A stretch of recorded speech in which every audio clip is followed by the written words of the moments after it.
All right. Well, hello, everyone, and welcome to the Current, which is the North Central Region Water Network's Speed Networking webinar series. My name is Chad Cook, and I will be your moderator for today's session. I serve as the Associate Director of Outreach for the University of Wisconsin-Madison Division of Extension's Natural Resources Institute. For those of you that don't know, the North Central Region Water Network, it's a 12-state extension-led network that works to advance stewardship of and equitable access to clean and abundant water by facilitating interdisciplinary collaboration and by leveraging and sharing resources across land-grant institutions in the North Central region. So today we're focusing on harmful algal blooms. Spring and summer have arrived, and with it comes the warmer temperatures, longer days, potentially more rainfall, maybe not quite as much this year in some parts of the country as in others. Fertilizers that are added to crops and lawns. These factors can be problematic for surface waters, particularly lakes, and may contribute to a previously clear-looking blue lake becoming one that looks green, brown, or in some cases even red.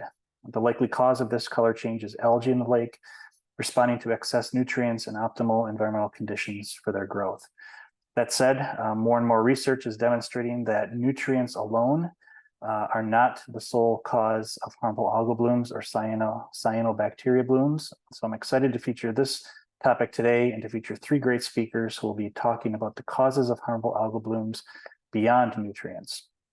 So just a couple of housekeeping items today. So we are using the Zoom webinar today. If you're having audio issues, you can connect via your phone. Just click the up arrow on the mute icon and select the switch to phone audio option. We will be using the Q&A panel for our speakers today, and there will be dedicated time for questions and answers after all three presentations are done. The Q&A panel is found at the bottom of your screen. Be sure to read what other questions have been put in there by other attendees, and you have the ability to upvote those questions, as that will help kind of raise those questions that are most popular up to the top of our list as we start to tackle the questions at the end. There's also a chat feature for Zoom. If you want to use this feature, if you're having technical difficulties, if you have questions about the North Central Region Water Network or the current webinar series, please use that for those issues and make sure that you're using the Q&A panel for questions for our speakers. So let's get started. And with that, I wanted to just introduce the three speakers that we have today for you. We have Rebecca North, who's an associate professor of water quality at the University of Missouri in Columbia, and who she will be talking about the relationship between light, cyanobacteria, and cyanotoxins. We have Ted Harris, aquatic ecologist at the Kansas Biological Survey, who will be discussing recent research he and others have done on blooms that thrive in cold water environments. And we have Glenn O'Neill, environmental scientist and GIS specialist for the Institute of Water Research at Michigan State University. Glenn is going to be talking about a project released this summer where harmful algal bloom vulnerability throughout the state of Michigan was mapped. So our first presenter is Rebecca North.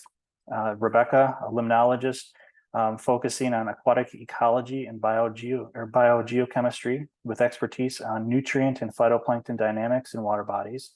Her research is focused on why lakes turn green. A native Canadian, she obtained her PhD from the University of Waterloo, Canada in 2008, and has been at the University of Missouri since 2016.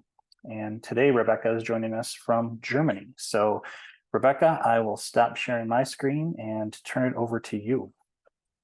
Great, thank you.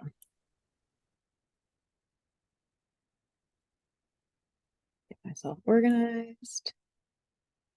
All right, how's that look? Looks good. Great. Well, thank you everybody for joining us today. As mentioned, today I'll be talking about the relationship between light, cyanobacteria, and cyanotoxins, the devil in the darkness. And so hopefully a lot of you are familiar with images like this. This is one of our major water quality crises showing a harmful algal bloom, or what we call a cyanobacteria harmful algal bloom, or cyanoHAB, in Lake Erie. And so this is not unique. Globally, we're seeing more lakes and reservoirs getting greener. And with our future climate predictions, it looks like they may become even greener still. And of course, we don't want to have harmful algal blooms. They've got some serious human health risks. We can be exposed through blooms and the toxins they produce in many ways. We can be ingested and inhaled through aerosolization toxins during recreational activities, so boat spray or things like that. They can get up through the food chain and we can consume them in contaminated fish. And of course, the reason that they shut down the water treatment in Toledo, Ohio in 2014 was because they were concerned that they would be getting into the drinking water supply. So if we know that blooms are occurring, we can effectively treat our water to remove the toxins, but knowing when and where to expect those toxins is kind of the point of today's talk, I think. What you probably hear about most in terms of headlines is the death of animals and dogs in particular. And so this is some images of a dog that, spent the day swimming in this green water and ended up being exposed to the hepatotoxin microcystin and ended up dying that night. In addition to impacts on humans and animals, it's also not the right type of food for the food chain. And so cyanobacteria are kind of like empty calories or junk food for higher trophic levels or things that eat them, such as fish. So there's the toxin issue, but then there's also the fact that they are these junk food. And so my talk today will look, beyond nutrients at harmful algal blooms, talk about how life is getting better for cyanobacteria due to climate change and what some of the drivers are of these blooms, and then suggest that we might be looking at the wrong times and wrong places for the wrong cyanotoxins. And so Ted's going to talk to us next about cold water blooms. There's been some work on oligotrophic blooms. And we're also finding that the cyanotoxins themselves are pretty ubiquitous. And so, if you look, you find in some cases. And there's a variety of toxins that are produced in freshwaters, including microcystin, slinospermopsin, anatoxin, and saxitoxin. So currently, we kind of indicate that a lake is got poor water quality. It could be toxic because of the color green, but also show some data and suggestions that kind of indicator might not be working. And then looking at some kind of mitigation or pass forward. And so suggestions of light control. And if we turn off the lights, can we then, downregulate those cyanobacteria?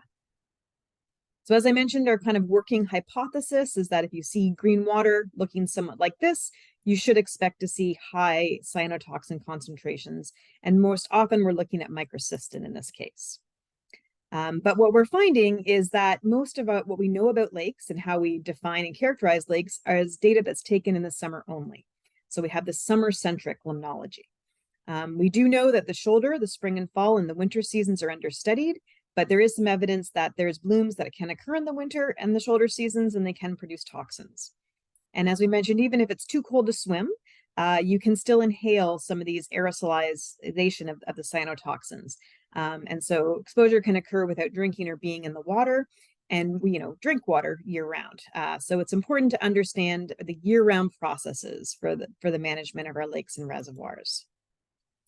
So these are kind of the four big fundamental factors regulating phytoplankton growth. And so they're primary producers, so they require light. One of the most seminal papers is Blooms Like It Hot. And so definitely warmer temperatures are indications. We expect to see these things in the summer months. And of course, nutrients. So the addition of nitrogen and phosphorus causes eutrophication or increased phytoplankton growth.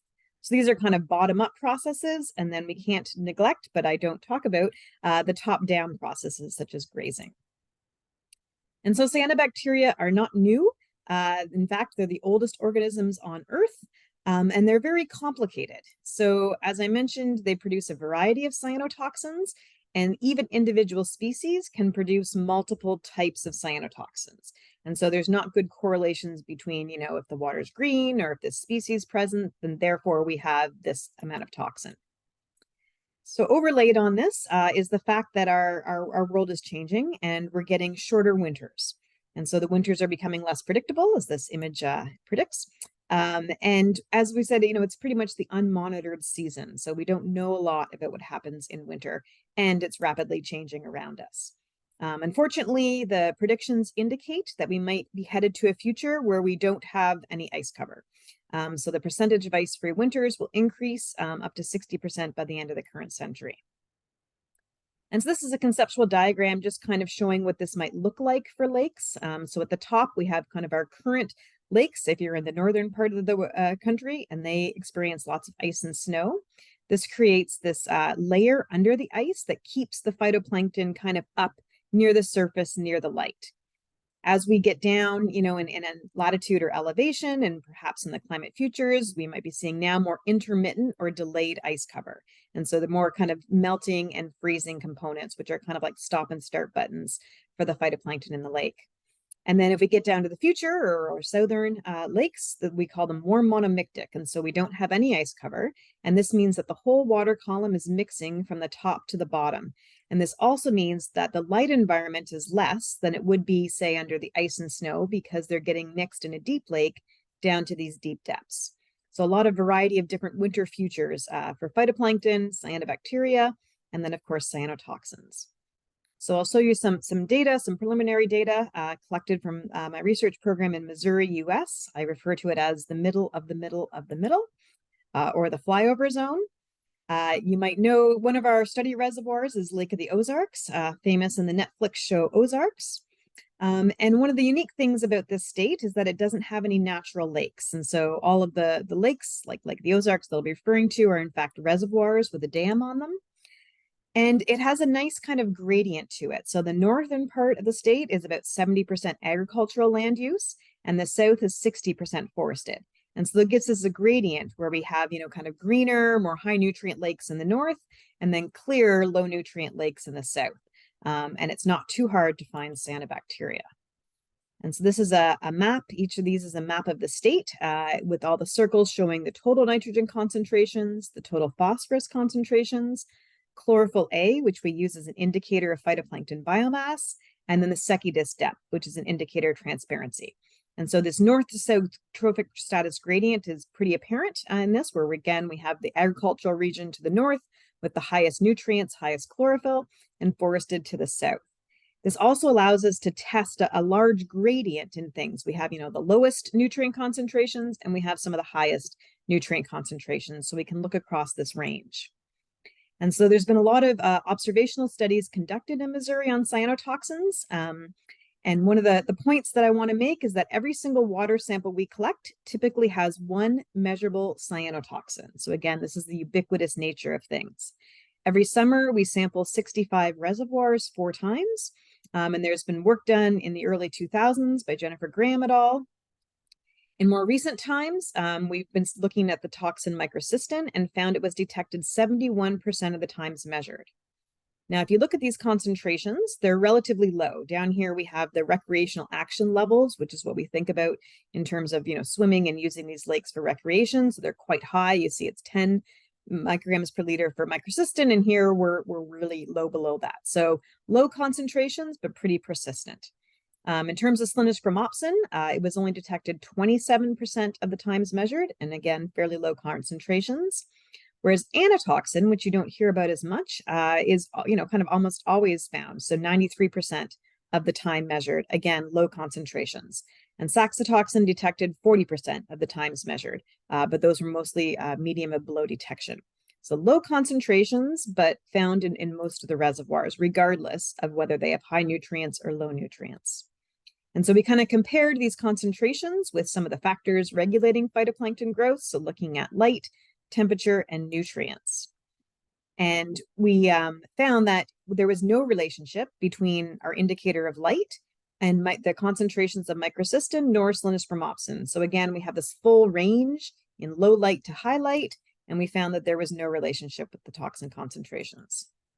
In terms of water temperature, and again, Ted will talk about this in more detail, we also found no relationship between the cyanotoxins and temperature. In terms of nutrients, that's what we expect to see, that we have high nutrients would be toxic. We found a positive relationship between total phosphorus, total nitrogen, and microcystin, though it was very weak. We actually found a negative relationship with splenosphromopsin. So again, full range of nutrient concentrations, but no significant relationship with either toxin. This is some data from a hypereutrophic agricultural reservoir, aptly named Dairy Farm Lake. So we did some work. An undergraduate student went out in the summer and sampled on a biweekly basis. And you can see here the green bars are the cyanobacteria biovolume. So this is, how green the lake is. And again, when we expect these to be high, we expect to see high toxin concentrations. But you can see here the red triangles are the toxins of microcystin, and they're offset a bit. And, kind of the lag time or delay between when we see these cyanobacteria. And so oftentimes, at least in the state of Missouri, there's usually a 2-week recommendation. So stay out of the water, don't eat the fish for 2 weeks after it looks green. But as you can see here, these toxin concentrations persist well beyond that. And so one of the things that's important to look at is year-round samples. But, as a university professor who teaches, it's very difficult to get out year-round. And so we were lucky a couple of years ago to be funded by the North Central Region Water Network to initiate a high school program called ROS, or Reservoir Observer Student Scientists. So this program is currently ongoing and supported by the USDA. And so they went out on a weekly basis, year-round, to a local lake in Columbia called Bethel Lake. And we looked at the relationship between the top figures are showing microcystin, and the bottom ones are showing Solanus spermopsin. And so right away, you can see that almost in no case there is a linear relationship between any of these parameters. And we put them into the model. It turned out that for microcystin, the important factors were temperature and total nitrogen concentrations, whereas for Solanus spermopsin, it was temperature, particulate inorganic material, and then light. And again, looking at this really non-linear relationship with light, there seems to be a bit of a sweet spot there. And so, kind of year-round processes indicate that we should worry about things that are rapidly changing as we look towards our climate futures. But all is not lost. There is some options we can do now that we know that light has an impact on the cyanobacteria and the toxins they produce. Maybe we can manipulate that light to be able to control their populations. And so this is some experimental work my graduate student Jacob Gaskell did with Ted Harris and myself a couple of years ago in these mesocosms where we added glacial rock flour, and you can see Jacob here adding it to try to block out the light, similar that you would see in kind of high altitude or mountain lakes, those nice gem colored lakes. And so we took these mesocosms, we initiated some blooms that were mostly chlorophyte or green algae dominated and cyanobacteria dominated, and we turned out the lights on them. So we tried to reduce cyanobacteria by using this to control the light. And it was pretty effective. The cyanobacteria declined by 34%. And so this is the top graph is showing day 0, so at the beginning of the experiment, and you can see that here a large proportion of the phytoplankton was these harmful algal producing cyanobacteria. And at the end of the experiment, you can see here that most of the phytoplankton biomass is now, cryptophytes and other types of good or better phytoplankton. And so we did decrease that cyanobacterial population. So that seemed to be fairly effective at an experimental scale. And so hopefully in that brief overview, I've convinced you that life is getting better for cyanobacteria. And so we've initiated a new project starting up funded by NSF to look at, it's called On Thin Ice. So to look at whether or not we can use space for time to predict what we're going to see in terms of changing phenology of phytoplankton and toxin production in the future. And then suggest that we might be looking at the wrong times, wrong places, and for the wrong cyanotoxins. So there's potential for cyanotoxin exposure in the off seasons and in oligotrophic lakes, so the times and places we don't expect them. And so perhaps green doesn't equal toxic, and we should find maybe some better indicators or sample for toxins everywhere all the time. And there might be some, pass forward in terms of light manipulation. So with that, I would like to acknowledge the funding sources and turn it back over to you. Okay, thanks, Rebecca.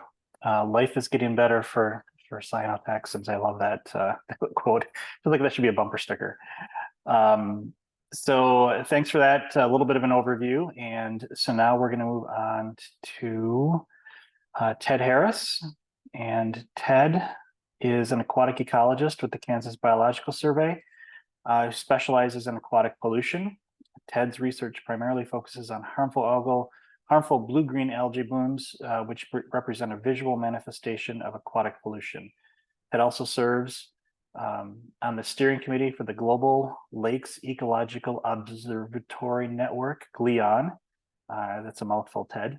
GLEON is a global organization focused on understanding how climate change will impact global surface water quality. So let me stop sharing and turn it over to you. Thank you so much. Thanks for having me. Let me get this set up here for a second. Really excited to be on here today to cover a paper or a topic that isn't nutrient driven. So here in Kansas, we have a lot of the nutrient driven type of blooms. And so it's nice to kind of break out of those. Of course, you're looking at one that is actually not that case. This is on the West Campus of the University of Kansas campus, and was sort of one of those precursors to the paper that you're about to see. So this paper was published. It's also called the same title as the talk, Blooms Also Like It Cold. Kate Reinl is the lead author. And so Kate, myself, and Rebecca, who you just heard, sort of teamed up to lead this paper. And we were just 3 of 27 authors from 27 different institutions, which represented 3 continents and 11 countries. And so really we were able to get all of these ideas, thoughts, observations, and science from all over the globe. And this is really that GLEON, that mouthful that Chad just mentioned, the Global Lake Ecological Observatory Network, or GLEON. This is the power of GLEON. And really it's the power of collaborative science, when we take down all those walls and we all start working together. And so I just want to highlight that for a second, that that's really what backed this paper up and backed up the data that we had. So the current paradigm, which Rebecca went over, pretty simple. You get some warm water temperatures and you have a lot of nutrients, which are the fuel, and voila, you get a lot of organisms growing, particularly those that are tiny plants or almost plants, like our cyanobacteria friends or foes, depending on who you are. And you get things that look just like this. So this is a picture from the Lake Superior estuary, where you kind of get these surface scums. And as Rebecca mentioned, blooms like it hot, a famous paper, a famous tagline saying that's just sort of taken off even before this paper, which was published in 2008, was indeed published. So, this link has been there, and there's plenty of evidence to underpin this link, that temperature can really drive these blooms. So here, I believe you guys can see my mouse. So here's optimal growth temperature going up from 15 to 40 degrees centigrade. We've got a group of cyanobacteria and a group of chlorophytes. And of course, what you can see here is that the cyanobacteria and the chlorophytes, or the green algae, which sort of battle it out here in summer, both of them seem to like it hot. But the cyanobacteria seem to like it a little bit hotter. So there's a lot of proof to this pudding. However, then we started seeing things that were not when blooms like it hot, or anywhere near 25 degrees centigrade, because we started seeing pictures about blooms in ice, and we knew that they existed. Here's just another one where we see blooms underneath ice, and that really spurred the cyanobacterial working group within GLEON to sort of tackle this and see, well, how much evidence really is there behind these cold water blooms when we don't expect them? So first thing, let's define what a bloom is. And so we define that as what you see right here. This is on this West Campus pond of KU again. You can see this scum at the bottom of your screen, right? So it's an accumulation of phytoplankton biomass or cyanobacterial biomass that leads to strong discoloration. And you think of these aggregations or scums at the surface. They can also, in clear water systems, we don't have many of them down here in Kansas, but they can, in really clear water systems, grow beneath the thermocline into these big chlorophyll maxima of deep chlorophyll layers that essentially, that the blooms can get really, really large. So both of those are blooms, whether they're at the surface or at the top. We're looking for those aggregations and that strong discolor. But we had to make one more definition, and we did that on the cold water part of what a cyanobacteria bloom is. And to do that, there was a lot of discussions within the group and thoughts as we sort of composed this. And we started with a water temperature of 15 degrees centigrade or less. So about 10 degrees less than what we think of as the optimum cyanobacteria temperature, at about 25, surely well below what you saw on that Lurling study, or what Hans and Jeff Heisman have put out with their blooms like it hot. And so that was the whole point, looking at the other side of these temperatures. And you can see a good picture here. This is from Devil's Lake, Wisconsin. I mean, this is a bloom literally washing up within the ice. So just again, some more proof in the pudding there that, these things do occur and can occur. And so we went on a hunt. We went on a data hunt, and we were able to find 37 of these cold water blooms, 23 of them, so 2/3-ish of the study, we were able to find in peer-reviewed papers. And that was really great. But those didn't account for the things that we saw on Twitter, or other things that maybe we heard about, or a news report, or a gray literature report maybe, or just personal observations. The West Campus pond that you've seen in some of the background of your slides on the KU campus, that was just my personal observation of driving to work one day, riding my bike down the hill, and looked over in November and said, that's not supposed to be there. Took some pictures, right, and was able to collect some samples. And it was things like that that myself and others were able to add to this. So of course, the surface water temperature had to be under 15 degrees centigrade or less. The other thing that you'll notice here on this graph is that about half of those blooms, 19 or so, were ice covered. So we're looking at for those very light colors on the map. You also see that these are not geographically all over the place. That's our own sampling bias more than any sort of real geographic trend. So that was just what the authors could bring into this in our sort of crowdsourced view of this. So, I'm sure that there's blooms up in Russia and more in Canada that occur. We just got all that we possibly could. Who bloomed in these? And you're going to see some familiar faces, or at least some familiar scum formers here. So we have Dolichospermum or Annabena. Annie was its former name there. We've got Fanny down here, so Aphanisomenon, and we have Mike. So those are those three big, Annie, Fanny, and Mike. There's three big summer bloomers that you read a lot about that comprise a lot of the blooms that we see across the globe. So we saw those too in our cold water samples, usually things you think of with warm water, yet here they are. You'll also notice that we had a number of other filamentous species. So yes, Aphanisomenon and Annabena or Dolichospermum, but we also had Gliotrichia, Limnothrix, Planktothrix, and Slendospermopsis or Radiopsis. So we had a lot of these filamented taxa that seemed like they could also live in these cold temperatures, and we found them in documented bloom reports. Now, there were also some colonial species here, like Microcystis and Senococcus. So, we did have a mixed bag, but most of what we saw were these filamentous sorts of blooms, and we'll go over those a little bit more here in a second.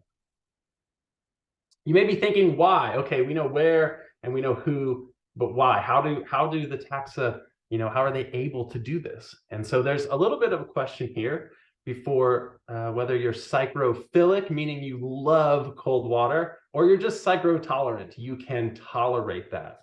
And so here's just a nice graph of kind of a hypothetical conceptual graph of the rate of microbial growth, and then what you might call organisms on all these different ranges.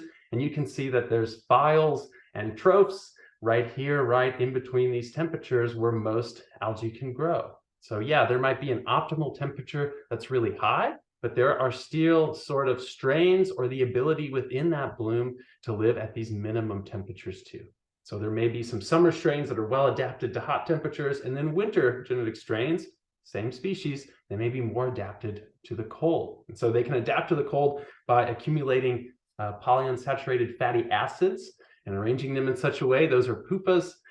They also sort of have these cold shock and antifreeze proteins, so they don't just get totally frozen. They're able to keep doing photosynthesis and respiration. And then they also modulate, of course, how their cells work because they're growing at such a lower rate than what they normally would be. There's also some adaptations for low light. And so Rebecca just gave a lot on light too, and how related or not that can be to toxins and the blooms themselves.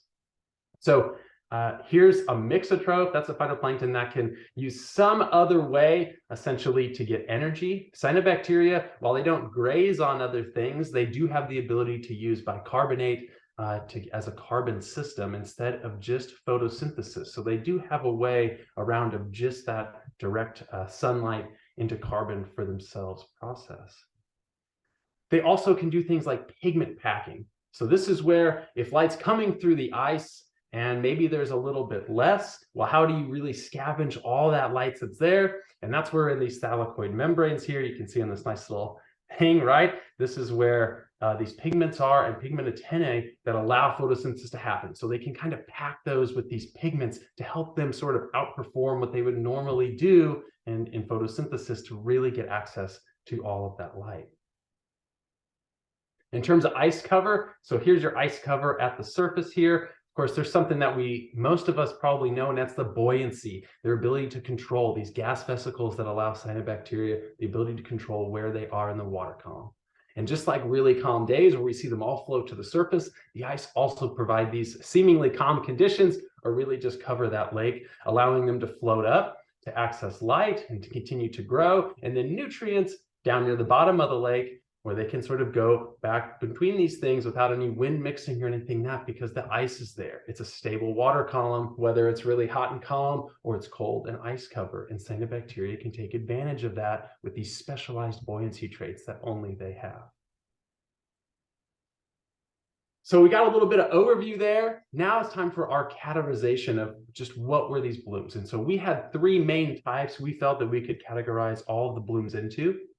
There were the phyals or the psychrophyals, right? Blooms that are in cold water seem to really like it. So they form, there's ice or there's not ice, but it starts cold and the bloom ends when it's still cold. There's also these metalimnetic blooms, right? These are these deeper blooms. And those blooms can either keep growing in this sort of cold patch, or maybe you can think of fall turnover in lakes, right? Mixing that lake, bringing these blooms up to the surface, even when it's still cold. Or as we'll show here in a second, an example where it grew in the cold, but then it got forced up by a big storm event and mixing up to the surface. And then they recorded that bloom and the bloom was able to keep going. We also had a number of blooms that started when it was really warm and then also just moved into the cold. So again, right, they were tolerant enough to keep living once it got cold. So we're going to go over examples of each of these. The first one, blooms initiated in cold water. I think the title of this paper almost says all of it, right? But the characteristics and physiological plasticity that's needed for a Phanosomnon, a classic bloomer, in a winter bloom in a deep oligotrophic to mesotrophic lake. So again, there's not eutrophic or hypereutrophic in that title. This is a low nutrient lake where the conditions and ice coverage helped this nostoc and this Phanosomnon bloom really grow. So this again, perfect idea of when, you know, it's already winter, it's cold, and a bloom starts because of that stability within the water column. Of course, we also had these originating from the Metalimnion. We also had a great example of that. So I'll sort of start over here when you get a really big wind or a big storm event, which is what this paper is documenting. The wind forces all of that warm water that's on top in the mixed layer or the epilimnion over to one side of the lake, and the thermocline and the cold water sorts of come here and those mix together. And the result of this can be that the thermocline actually comes down. And so there was this really big storm in early July. I believe this was in northern Germany. So you can see here, you know, here's the start of June here. The thermocline's about 4. It sort of kind of comes down all throughout June. And then once you get to July, you can see this marked event here with this line. You can see all of this relatively cold water. So here's temperatures. Higher the temperature, lighter the color, lower, darker. In this isopleth here, you can sort of see this big mixed event, right? All this relatively cold water right there at our threshold for 15 degrees centigrade sort of comes up and the lake mixes a bit, and then the thermocline reforms. So when you look at that by depth, going down with depth, and then here's our biomass. So you can see this deep peak, deep chlorophyll layer, deep chlorophyll maxima, this big cyanobacteria bloom here. And then of course, this is after the storm. So the thermocline has been moved down a little bit more, and here are all of those cyanobacteria now up in the epilimnion. So they started cold and went into warm because of this storm event and were able to keep growing. A third one, these are blooms that were initiated in warm water and then just kind of kept living throughout the fall. And we had a number of these too. This was the most visually striking example I think that we could find. So this was in Saskatchewan. There was a very large Phanosomnon bloom. It got sort of blown up against the shore on turnover. Ice covered it, and no one really thought anything of it. And then all of a sudden in March, I believe, there started to be a little bit of freeze thaw, and that lysed all the cells. So they formed a bloom in the summer, they lived all winter, and then the freeze thaw actually caused them to lyse. And when they lyse, you get all of that blue pigment of the blue-green algae or phycocyanin to be released, and you get what looks like toilet bowl water. So this was just such a striking ecological surprise for, I think, everybody involved. And of course, makes the point that that bloom lived all winter long until finally some lysing happened and it killed that bloom with this distinct color. There's some other factors that contribute to this. And now thinking a little bit about that top-down part. And so, for example, the grazing rate by Daphnia, this sort of freshwater sea cows, if you will, right? The main grazers of blooms. Well, they actually are a little bit smaller when the temperatures go down and when you get to higher latitudes. And of course, their grazing decreases. So the amount of pressure and the amount of grazing decreases on the bloom. So they don't have to grow fast. They just have to keep outpacing the things that cause them to lose cells, right? So we're decreasing the sorts of controls. Another control that's decreased is the infection of chytrid fungi, little parasites that can attack, infect, and kill cyanobacteria cells. So here's what we see. This is the prevalence of infection. So more and more of the community of cyanobacteria is getting infected by these chytrid parasites. Here we're increasing light. And what you can see between these two treatments at 21 degrees, the more light that you give, well, the more infections that happen. Those loss processes are able to take place and the parasites are able to reduce that bloom. But at lower temperatures, that isn't the case. Again, this refuge from being eaten and being infected means that you can just sort of slowly grow and continue to progress into a bloom. So there's top down and bottom up. Both of those things can come into play to make these sorts of blooms that we see in cold water systems. But the future really needs to better understand cold water blooms. There are surely more than 30 whatever documented cases that we had of cold water blooms. We just couldn't find them. People aren't documenting them. We're not going out and sampling them. We're not sampling them in the fall and winter. It's exactly as Rebecca said. We've been very summer centric. And as a result, when these cold water blooms happen, we're really taken off guard. Well, this doesn't match what the current paradigm says. And even if 99 out of 100 are warm water blooms that we see and people interact with and report, these still matter. They still matter to drinking water suppliers and to other people that have to deal with water problems all year long. Now, things like winter blitzes, which sort of go out and look to sample in winter, these are new things that are coming out to help us, one, document, and then better understand what really are the conditions that lead to these blooms. And that eventually will lead to how we mitigate them. But if we have no idea when they're going to happen, it sure is hard to mitigate them. So I want to leave with some key takeaways and then over to questions and let Glenn go next. Some of the takeaways, there's just this blind spot regarding temperature and bloom ecology. So we've been so focused on blooms liking it warm and what are these specific high temperatures and the optimum temperatures that we missed that there are these genetic strains, or at least the genetic capability for these blooms to also live when it is cold. Many species of cyanobacteria have this wide range, or at least the genetic diversity, even within a monospecific bloom, to still have blooms in winter. And just because there's suboptimal temperatures doesn't mean that cyanobacteria just don't grow. In fact, they may grow all winter very slowly and then surprise you in the spring, just as that bloom that was lysed in Saskatchewan had that led to that distinct blue color in the water. And so future work is really needed to document and understand these freshwater blooms. If we don't observe them, then we're never going to learn about them. And while blooms usually like it hot, I think our paper clearly showed that some also like it cold and that we can make better progress on this. So with this, I want to thank everybody here. You feel free to reach out to myself with any questions. You can scan this thing with your phone right here and actually get access to the paper. You can also email me and I'm happy to send it. So thanks to Kate, thanks to Rebecca, and thanks to everybody who chipped in on this and really made it a group effort. I think we had a great display. Much appreciated to all of y'all and looking forward to the questions at the end of the talk. Thank you so much. Okay, thanks, Ted. Appreciate another perspective on algal blooms and thinking about different ways that their impact, it's not all some like it hot, right?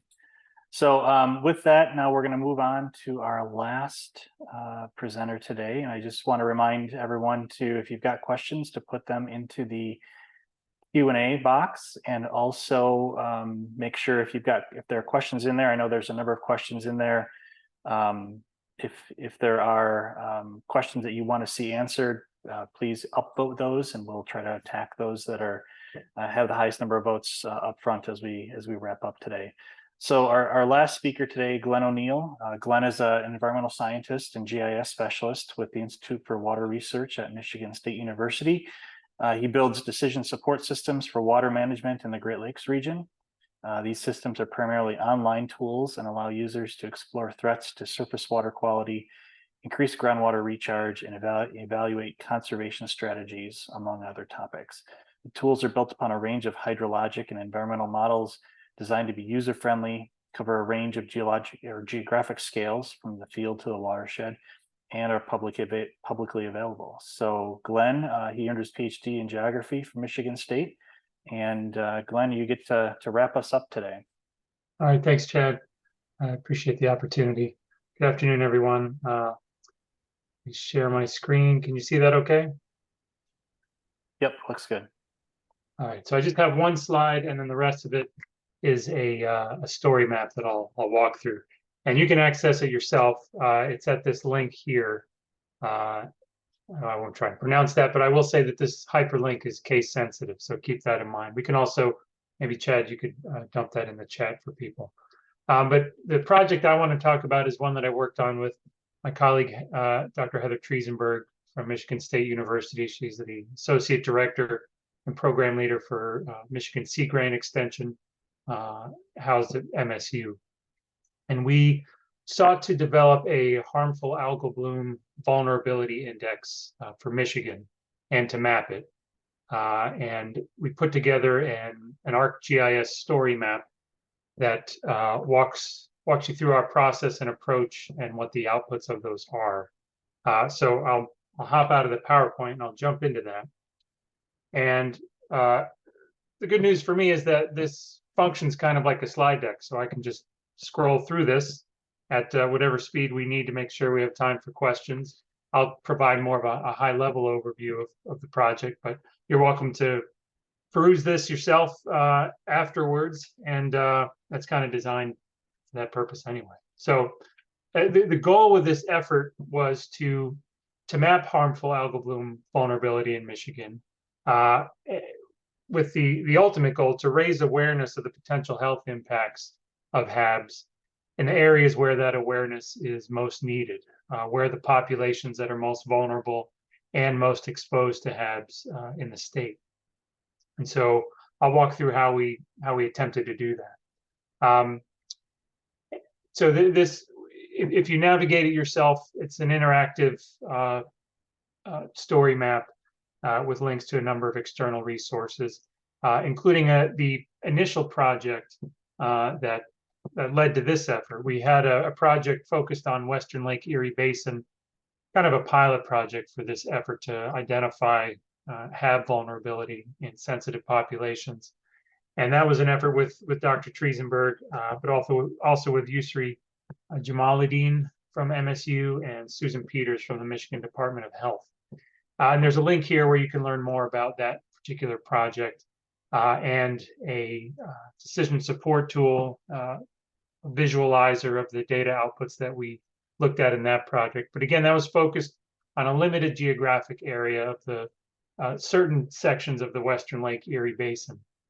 For the project that I'll talk about here, we sought to broaden that to the entire state of Michigan and take advantage of some newly developed data sets that would make that easier. I'll say at the outset that this is effectively a mapping project utilizing publicly available data.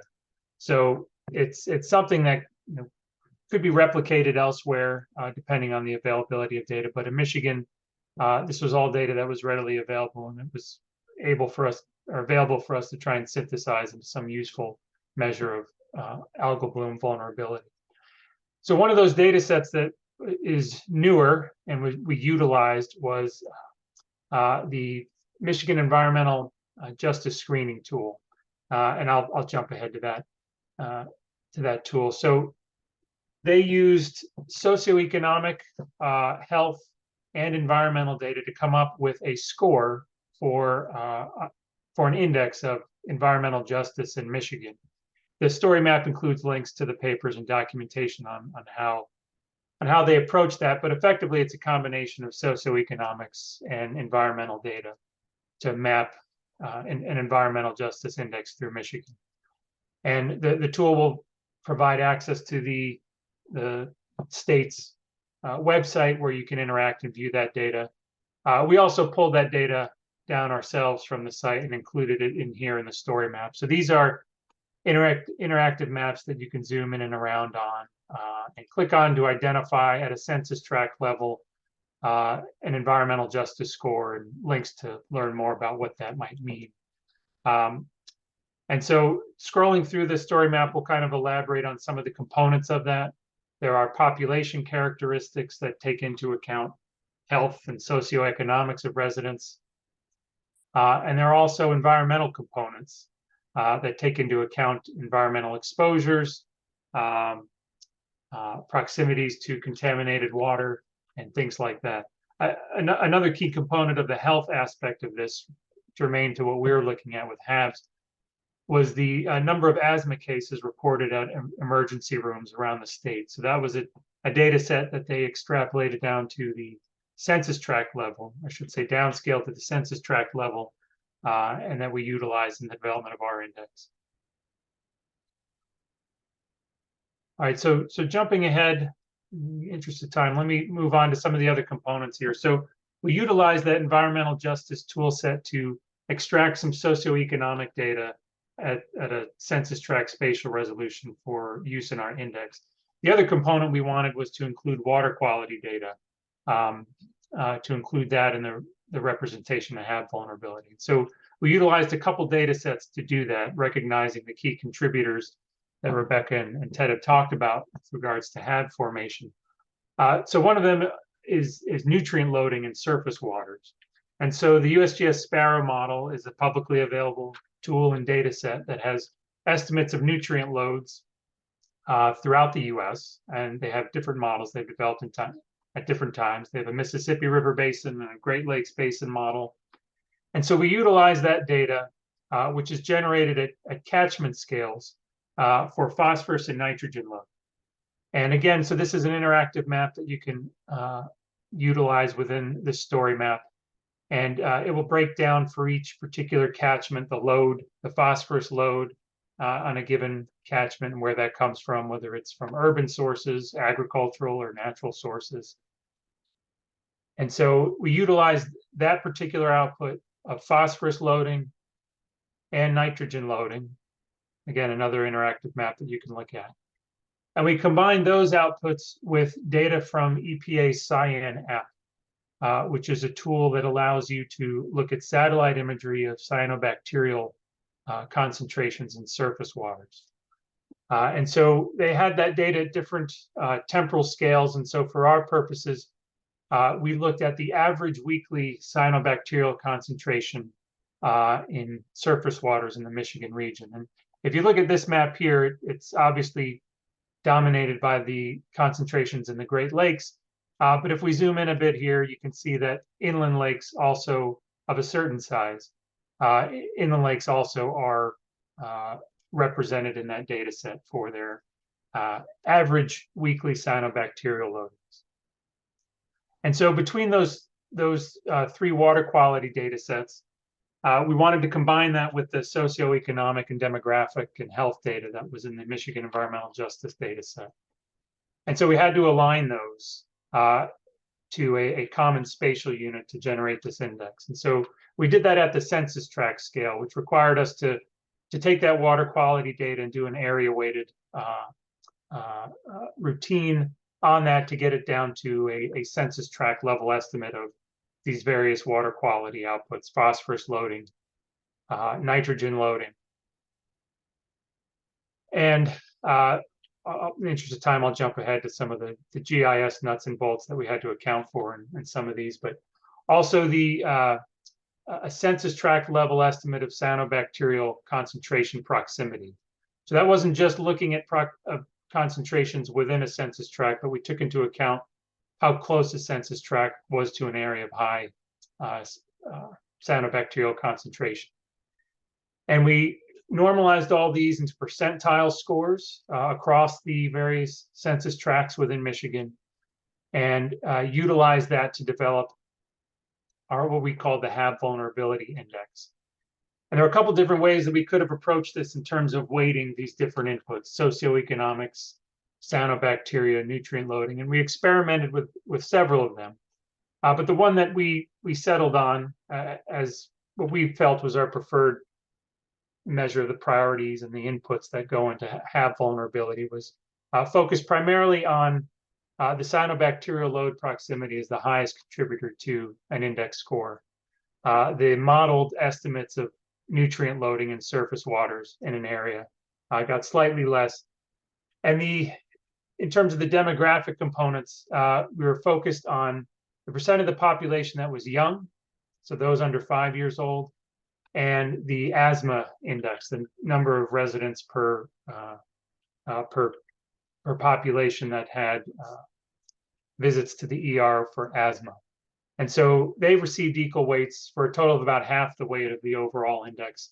And it yielded the map that we see here. And so again, these maps are interactive, and you can zoom in and see where some of the higher scoring areas are.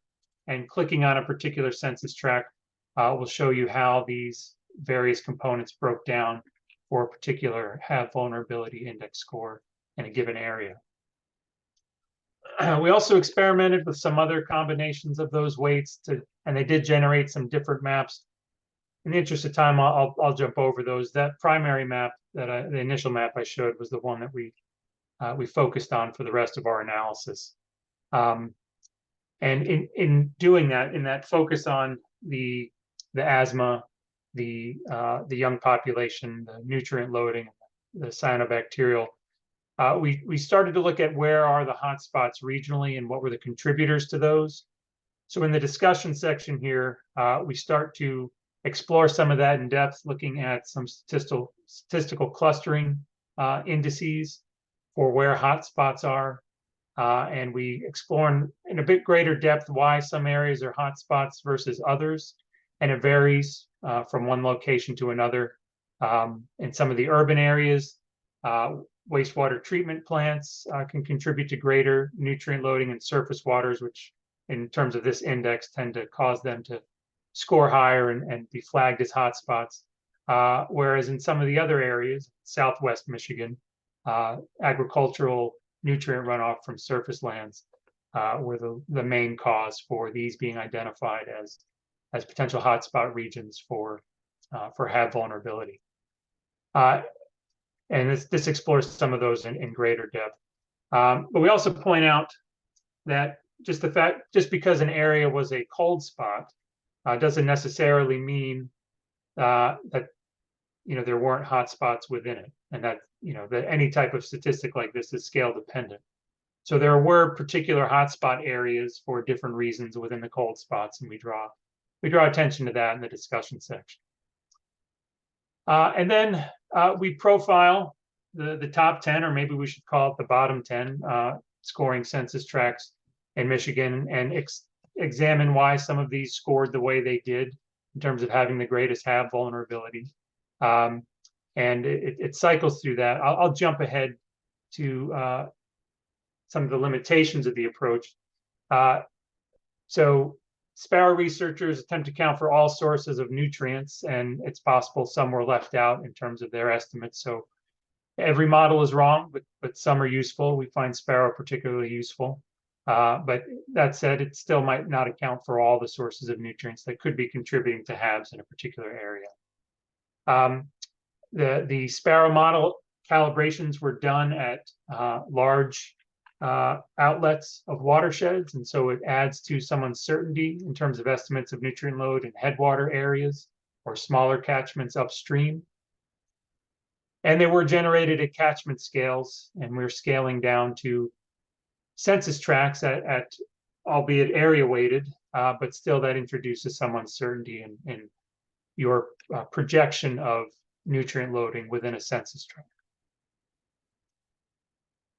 And the spatial scale of the CyanApp and the remote sensing of those cyanobacterial concentrations are at a relatively coarse resolution. So it is possible that inland lakes, small inland lakes that do have cyanobacterial load problems weren't represented in that particular data set. And I will add that the data that you've seen here are indexed, and some of the contributors that went into it are available for downloads that you can incorporate them into your own GIS for your own analysis. But I'll just wrap up by thanking Dr. Triesenberg for participation in this project, and our funding source for this project was the U.S. Geological Survey. So And with that, I'll stop and hand it back to Chad. All right, thanks, Glenn. Appreciate the overview of the website, and love how you pulled together several different data sets to put in looking at the vulnerability. It was great to see that, the pieces that you pulled in for that. So I know we are getting close to the top of the hour, and I know Rebecca and Ted have been answering some of the questions now via typing in, but we'll still do some verbally. We'll probably go a few minutes past the top of the hour just because I do want to get a few questions answered by our panelists while we have them here, but recognize that we probably won't be able to get to everything as we wrap up today here. So let me start off with one.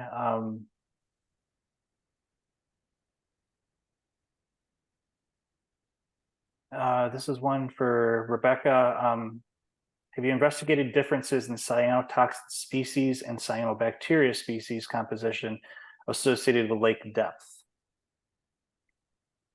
Yeah, not specifically lake depth. We don't have, yeah, we could look at that. Haven't looked at it yet.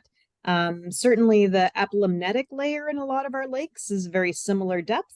But yeah, in terms of the phytoplankton populations, I responded to the earlier comment on that. So yeah, sometimes at least in the off season, the non-summer data set that I showed, the toxin producers weren't present. So that was interesting. And so that's, looking now at whether the toxins are sticking around for longer when the cyanobacteria that produce them are no longer present or dominant in the water column. All right. But lake depth is another factor to throw at our models. Thank you. More work to do, right? Yeah. Ted, this I think one is for you. Are you seeing a difference in the relative amounts of benthic and versus planktonic blooms at low versus high temperatures? So benthic blooms were a big discussion in our group, whether or not we include them in the paper. We ultimately did not, and there was that was just our group decision. There were very strong voices on both sides. So an excellent question. We can't quite cover that because we didn't include those benthic blooms. I think those are a lot harder to track. One we don't do as well, usually in general, right, as water professionals being out in the winter, and hence why it was a little bit of a lift to get some of these observations of cold water blooms. And those are just the ones on the surface that we go to the lake and see, right? And so the benthic ones are always just under that layer of water and harder to see, harder to observe. So of course we find them less, but we're also looking for them less. So a great question. We can't unfortunately answer it because we didn't tackle the benthic part of that. But again, just this another blind spot that we don't know a lot about. Sure. And a little bit of a follow-up on that. So those that are modeling algal blooms, does your research change how temperature bounds should be used in those modeling? So we know what normally would be where you set at a certain point you hit a growth rate of 0. Do your studies suggest that maybe we need to think differently how we set those growth rates at lower temperatures?